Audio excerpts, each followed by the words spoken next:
کہ جن میں اللہ جل جلالہ نے کچھ تبدیلی کی، ناسخ منسوخ کر کر اس سے پہلے اس کا ذکر ہوگا۔ مثلا پہلے حکم تھا، شراب حلال تھی، سن 3 ہجری میں اللہ نے اس کی حکومت کا حکم نازل فرما دیا۔ پہلے مسلمان کافر مشرک سے نکاح کر سکتا تھا یا کر سکتی تھی، لیکن 3 ہجری میں یہ حکم بھی منسوخ ہو گیا۔ اب مسلمان مرد یا عورت صرف مسلمان سے ہی نکاح کر سکتا ہے۔ اور مسئلہ یہ ہے کہ اگر کوئی شخص مسلمان تھا، کوئی عورت مسلمان تھی اور وہ اسلام سے پھر گئی، مرتد ہو گئی، تو اس کے مرتد ہونے کی بنا پر ان کا نکاح بھی آپس میں ٹوٹ جاتا ہے، نکاح برقرار نہیں رہتا۔ تو ابتدائی اسلام میں کافرہ مشرکہ مرد یا عورت سے نکاح کرنا جائز ہے۔ سن 3 ہجری میں یہ حکم منسوخ ہو گیا۔ ابتدائی اسلام میں ایک شخص کے مقابلے میں اگر کافر مشرک لوگ دشمنان اسلام 10 مرتبہ تب بھی میدان چھوڑ کر بھاگنے کی اجازت نہ تھی۔ اس اکیلے کو حکم تھا کہ 10 کا مقابلہ کرے۔ پھر اللہ نے اس حکم کو بھی منسوخ کر دیا۔ اب ایک کے مقابلے میں 2 ہیں، تب اس کے لیے بھاگنا جائز نہیں۔ 2 سے زائد ہیں تو میدان سے اس نیت سے پیٹ پھیر کر بھاگنا ہے کہ دوبارہ ان پر حملہ کرو، تیاری کے ساتھ دوبارہ حملہ کرو، مسلم بن کر نہیں کہ اب یہ لوگوں کا میرے لیے مقابلہ کرنا بہت مشکل ہے، واپس پلٹتا ہے کہ دوبارہ ان پر وار کروں گا تیاری کے ساتھ، طاقت کے ساتھ۔ تو اس نیت سے میدان چھوڑنا اس کی گنجائش ہے۔ تو اللہ رب العزت نے تو جب ان احکامات میں تبدیلیاں پیدا کی، کافروں مشرکوں نے کہا کہ یہ کلام الیاذ باللہ جھوٹا ہے، یہ قرآن یہ آیتیں جھوٹی ہیں، اور جو نبی کریم صلی اللہ علیہ وسلم پڑھ کر سنا رہے ہیں یہ سب جھوٹا ہے۔ تو اللہ نے جواب دیا، یہ ان میں سے اکثر لوگ جانتے ہیں۔ آپ اے میرے پیغمبر کہہ دیجیے، اس کو نازل کیا ہے پاکیزہ روح نے تیرے رب کی طرف سے حق کے ساتھ، تاکہ ثابت رکھے ان لوگوں کو جو ایمان لائے، اور ہدایت ہے اور خوشخبری ہے مسلمانوں کے لیے کہ قرآن جو ان کو مل گیا تو یہ اللہ کی طرف سے بہت بڑی نعمت خداوندی ہے اور ہدایت کا ذریعہ ہے، لہذا مسلمانوں کو چاہیے اس کی قدر کرے۔ پھر نبی کریم صلی اللہ علیہ وسلم کے پاس جو مکان تھا، اس مکان کے قریب ہی ایک اور مکان تھا جس کے اندر ایک رومی غلام رہتا تھا، جس کے اندر ایک رومی غلام رہتا تھا۔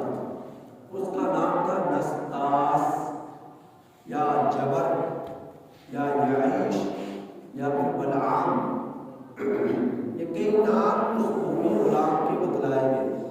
نمبر 1 نسطاس، جبر، یعیش، بلعام، یہ نام جو ہے مختلف جو ہے ان ناموں کے بارے میں بتلایا گیا ہے، روایات ہے کہ اس رومی غلام کا نام یا تو نسطاس تھا یا پھر یعیش تھا یا پھر بلعام تھا یا پھر جبر تھا۔ تو ان ناموں میں سے کوئی ایک نام اس رومی غلام کا تھا۔ اب نبی کریم صلی اللہ علیہ وسلم کے مکان کے پاس اس کا مکان تھا۔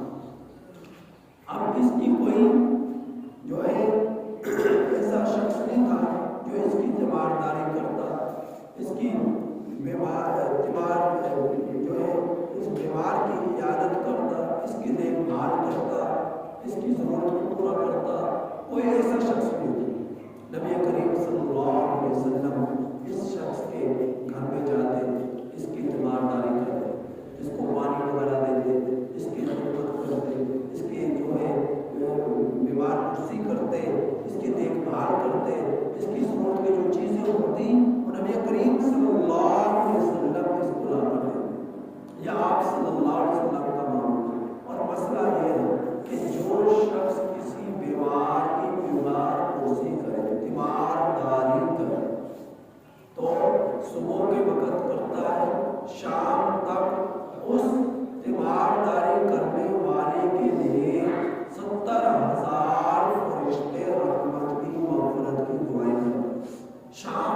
وقت جا کر بیمار پرسی کرے، تیمارداری کرے، صبح تک 70,000 فرشتے اس کے لیے دعائیں مغفرت کرتے ہیں۔ اتنی بڑی، کتنا بڑا اجر ہے اور کتنی بڑی نعمت ہے کہ اللہ رب العزت فرشتوں کے 70,000 تعداد اس بیمار پرسی کرنے والے کے لیے دعائیں مغفرت پر لگا کہ دعائیں کریں گے۔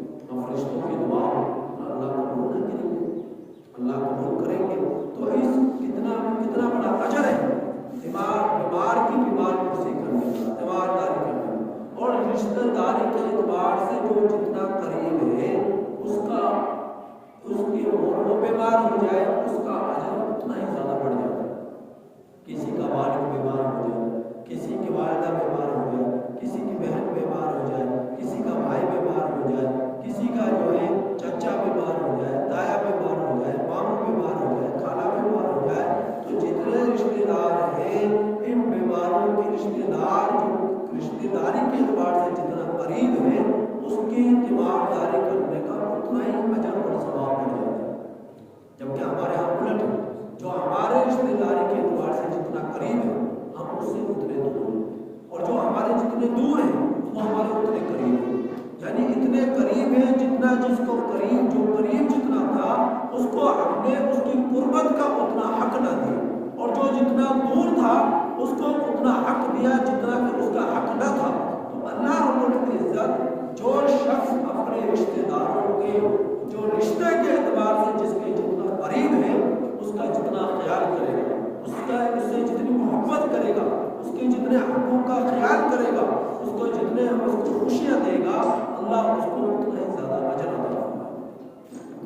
زیادہ اجر عطا فرمائیں گے۔ یہ تیمارداری کرنا یہ تو عام اور یہ تو ہر شخص کے لیے عام ہے کہ جس شخص کی بھی آپ تیمارداری کریں تو آپ کے لیے اجر ہے، لیکن جو رشتے کے اعتبار سے آپ کے جتنا قریب ہے اس کے لیے اس کی جب آپ تیمارداری کریں گے اس کا اجر دوسروں کے مقابلے میں رشتے داری کی جو دور کی قربت داری ہے ان کے مقابلے میں قریب کی رشتے داریوں کی خدمت، خیال، حقوق، تیمارداریاں اور ان کی ساریاں جتنا زیادہ کرے گا اس کا اجر اتنا ہی زیادہ بڑھ جائے گا۔ تو آپ صلی اللہ علیہ وسلم اس کی جب تیمارداری کرتے، اب یہ رومی غلام ہے، وہ بیچارہ عربی بھی نہیں جانتا، عربی بھی نہیں، تھوڑی بہت عربی کے چند الفاظ اس کو آتے تھے، اس سے زیادہ اسے کچھ نہ آتا تھا، تو وہ تو رومن غلام تھا۔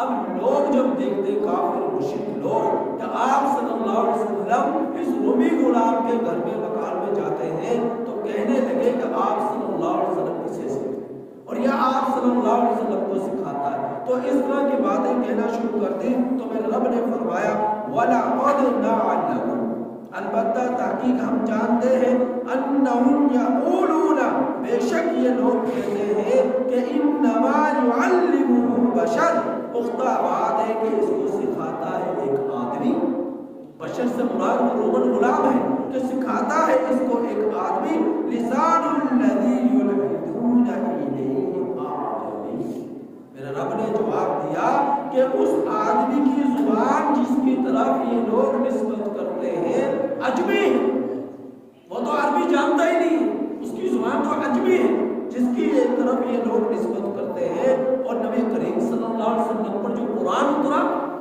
اور آپ صلی اللہ علیہ وسلم کی جو زبان مبارک ہے وہ قرآن کی زبان میں اترا ہے، وَهَذَا لِسَانٌ عَرَبِيٌّ مُبِينٌ، یہ زبان عربی ہے، مبین بالکل جو کہ واضح ہے۔ تو قرآن کریم تو عربی میں نازل ہوا، وہ رومن غلام ہے، اس کو عربی تک نہیں آتی، وہ بیچارہ کیا نبی کریم صلی اللہ علیہ وسلم کو اتنا فصیح اور بلیغ کلام سکھائے۔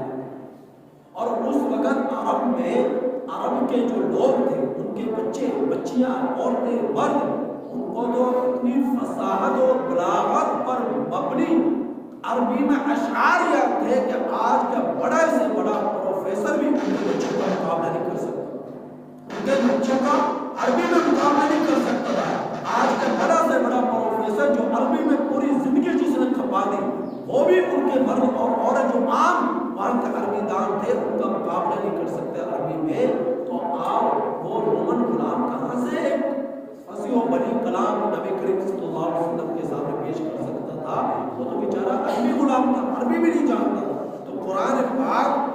عربی میں نازل ہوا اور بالکل واضح ہے، فصاحت اور بلاغت. تو یہ لوگ جو بولتے ہیں، میرا رب فرما رہا ہے ان الذین لا یؤمنون بآیات اللہ، بے شک یہ لوگ ایمان نہیں لاتے اللہ کی آیتوں پر. لا یہدیہم اللہ، یہ ایمان نہیں لاتے، اس لیے تو اعتراضات کرتے ہیں، اس لیے تو اعتراضات کرتے ہیں. تو میرا رب فرما رہا ہے لا یہدیہم اللہ، اللہ ان لوگوں کو ہدایت نہیں دیتا. وَلَهُمْ عَذَابٌ عَلِيمٌ، جس شخص کے اندر ہدایت کی طلب ہوگی میرا رب اسی کو ہدایت دیتا ہے. فَإِن لَمْ تَفْعَلُوا وَلَن تَفْعَلُوا، میرا رب فرما رہا ہے کہ ان لوگوں کو جو حکم دیا، کبھی تم کہتے ہو کہ یہ جھوٹ پر مبنی ہے، کلام سچا نہیں ہے، حق پر نہیں ہے، فَأْتُوا بِسُورَةٍ مِّن مِّثْلِهِ، تو لے کر آؤ نا اس جیسا ایک کلام بنا کر. اور پھر فرمایا میرے رب نے کہ اپنے امدادیوں کو جمع کر لو، مددگاروں کو جمع کر لو، ساری کے ساری قوم جمع ہو کر قرآن کی ایک چھوٹی سی آیت بنا کر لے آئے. میرا رب فرمایا اگر تم نہیں کر سکتے اور تم ہرگز کر ہی نہیں سکتے ایسا، فرمایا تم نہیں کر سکو گے اور تم کر بھی نہیں سکتے. تم نہیں کر سکو گے اور تم کر بھی نہیں سکتے، تو تم قرآن جیسی ایک چھوٹی سی آیت لے کر آؤ. ایسا تم کر ہی نہیں سکتے، آج تک نہیں کر سکتے. فرمایا کہ جب تم کر نہیں سکتے تو پھر اس کو سچ مان لو، اس کو حق مان لو. لیکن چونکہ ان کے اندر ہدایت کی طلب نہیں تھی، اس لیے میرا رب نے ان کو ہدایت دی. اور ہدایت اسی کو ملتی ہے من یرید، جو رجوع کرتا ہے. ہدایت کی جس میں طلب ہوتی ہے، ایک برتن ہے، آپ اس کو الٹا کر کے رکھ دیں، اب اس پر ٹول چلا دیں پانی کا، اور پانی جتنا مرضی اس پر ڈرتا رہے، ایک بوند اس پانی کی برتن کے اندر نہیں جائے، کیونکہ برتن کو الٹ جاتا ہے. تو ان کافروں اور مشرکوں پہ جن کے اندر ہدایت کی طلب نہیں، ان کے دل کا برتن الٹا ہے، اب اس کے اندر ہدایت جا ہی نہیں سکتی، داخل ہی نہیں سکتی، تو وہ مومن کہاں سے بنے گا، وہ ایمان کہاں سے لے کر آئے گا. تو میرا رب فرما رہا ہے لا یہدیہم اللہ، اللہ ان کو ہدایت نہیں دیتا کیونکہ ان کے اندر ہدایت کی طلب ہی نہیں ہے. وَلَهُمْ عَذَابٌ عَلِيمٌ، اور جو قرآن پر بہتان لگاتے ہیں، الزام لگاتے ہیں، میرے نبی پر الزام لگاتے ہیں، کل قیامت کے دن ان الزام لگانے والوں کو، جھٹلانے والوں کو، جھوٹ بولنے والوں کو، حق کے خلاف بغاوت اختیار کرنے والوں کو میرا رب کل قیامت کے دن دردناک عذاب دے گا. اور فرمایا کہ بے شک یہ لوگ جھوٹے اور وہ لوگ جو ایمان نہیں لاتے، انما یفتری الکذب، بے شک یہ افترا باندھتے ہیں جھوٹ کا، کہ جو لا یؤمنون بآیات اللہ، اللہ کی آیتوں پر ایمان نہیں لاتے. اولئک هم الکاذبون، یہی لوگ جھوٹے ہیں، یہی لوگ جھوٹے. نبی جھوٹا نہیں، کلام جھوٹا نہیں، یہ لوگ خود جھوٹے. تو فرمایا کہ جھوٹ بولتے جو آپ صلی اللہ علیہ وسلم پر بہتان تراشیاں، کبھی کہتے ہیں یہ کاہن ہے، کبھی کہتے ہیں یہ ساحر ہے، کبھی کہتے ہیں یہ جو ہے جادوگر ہے، الیاذ باللہ، یہ قرآن جھوٹا ہے. اس طرح کے جو الزام تراشیاں، بہتان تراشیاں لگاتے ہیں، یہ خود جھوٹے، ان کے چہرے جھوٹے، ان کی زبانیں جھوٹی، ان کے دل سیاہ ہیں. تو میرا رب فرما رہا ہے خود جھوٹے ہیں، نبی جھوٹا نہیں، کلام جھوٹا نہیں ہے.